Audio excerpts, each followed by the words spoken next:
दोस्तों नमस्कार। आज के इस वीडियो में why transformer humming sound, why electrical transformer make noise. दोस्तों आज के इस वीडियो में हम जानेंगे कि ट्रांसफार्मर जब लोड पर होता है तो उसमें हमिंग की आवाज़ क्यों आती है।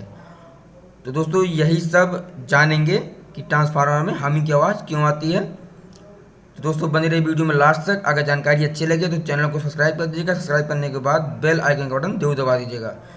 तो दोस्तों ट्रांसफार्मर में भी हमिंग की आवाज़ आती है मतलब, और ट्रांसमिशन लाइन में भी आवाज़ आती है, लेकिन दोनों में अलग अलग रीजन की वजह से आवाज़ आती है।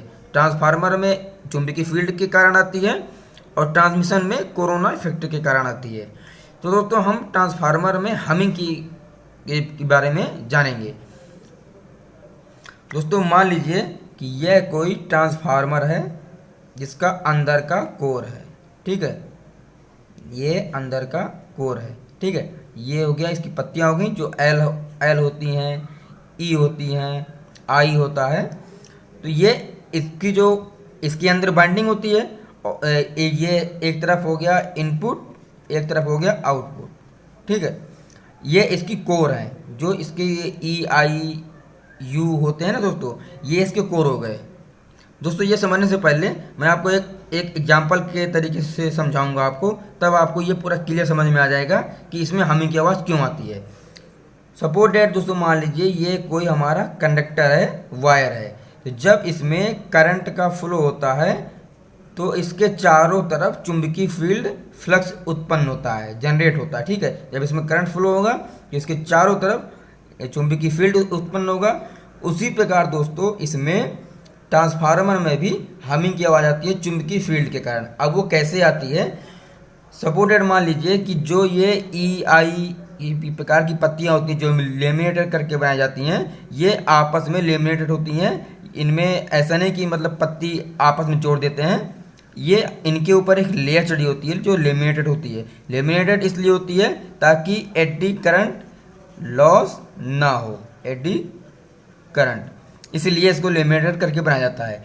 तो दोस्तों जब ये बनाया जाता है तो ये पूरा 100% इफिशियंसी से ये नहीं ये बन पाता है। तो दोस्तों जब ये पत्तियां जो हैं आपस में जोड़कर एक दूसरे के ऐसे ऐसे करके जोड़कर जब ये बनाई जाती हैं तो ये पूरी तरीके से पूरा इसका एयर जो होता है, जो इसके अंदर का एयर होता है और जो मतलब थोड़ा बहुत गैप होता है, माइनर गैप, वो पूरी तरीके से नहीं हो पाता सही। तो ये सही से असेंबल ना होने पाने के कारण जब हम इसमें इनपुट में लोड देते हैं, मतलब 11 kV देंगे और आउटपुट में हमको 4 से 40 जितना भी होगा, अगर ट्रांसफार्मर स्टेप अप होगा तो ये ज़्यादा को कम करेगा, और अगर स्टेप डाउन होगा तो स्टेप अगर होगा तो कम को ज़्यादा करेगा, और स्टेप डाउन होगा तो ज़्यादा को कम करेगा। यानी कि हमारा ये स्टेप अप ट्रांसफार्मर है, ठीक है, सॉरी स्टेप डाउन। तो ये हमने यहाँ पे 11 kV सप्लाई दी, यहाँ पे हमने 440 निकाल ली। यहाँ पे अगर 33 kV होगा तो यहाँ पे 440 निकलेगा। मतलब जैसा ट्रांसफार्मर को डिजाइन किया जाता है उसी प्रकार से इसमें इनपुट दिया जाता है और आउटपुट में हमको 440 निकाल के देगा, प्लस न्यूट्रल निकाल के देगा। तो जो ये कोर होते हैं ना, तो ये जो कोर भी इसमें ऐसे ही बने होते हैं। तो जब इसमें सप्लाई इधर से इधर जाती है तो जो कोर में एयर गैप होता है, जो इसके बीच में एयर गैप होता है, तो इसके चारों तरफ चुंबकीय फील्ड जनरेट होता है। तो चुंबकीय फील्ड जो होता है वो इतना स्ट्रांग होता है कि उसके कारण इसमें हमिंग की आवाज़ आती है, ठीक है। दोस्तों मैं फिर से बता रहा हूँ आपको, जो इसके चारों तरफ जब चुंबकीय फील्ड जनरेट होगा, क्योंकि जैसे ये वायर है, ये वायर में जब करंट फ्लो होता है तो इसके चारों तरफ चुंबकीय फील्ड जनरेट होता है।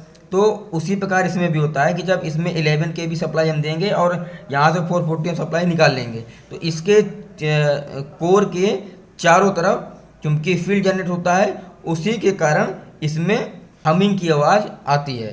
दोस्तों अगर इसको दूर करने के लिए इसका सही ढंग से असेंबल होना बहुत ज़रूरी होता है, लेकिन दोस्तों इसको 100% सही नहीं किया जा सकता, क्योंकि ये चुंबकीय फील्ड जरूर इसमें जनरेट होगा। जब इसमें करंट का फ्लो होगा तो इसमें चुंबकीय फील्ड जनरेट होगा, तो इसको हमिंग की आवाज़ कम नहीं कर सकते हैं। हाँ, पूरा ख़त्म नहीं हो सकता है, लेकिन कुछ हद तक कम हो जाएगा, क्योंकि कंपनियां इस बात पर बहुत ध्यान देती हैं कि ये चुंबकीय फील्ड जो है जब जनरेट हो तो इसमें हमिंग की आवाज़ कम से कम हो, जिससे ट्रांसफार्मर को कोई दिक्कत ना हो। बाकी इसमें ट्रांसफार्मर में कोई दिक्कत नहीं आती है ज़्यादा, अगर हमिंग की आवाज़ आ रही है।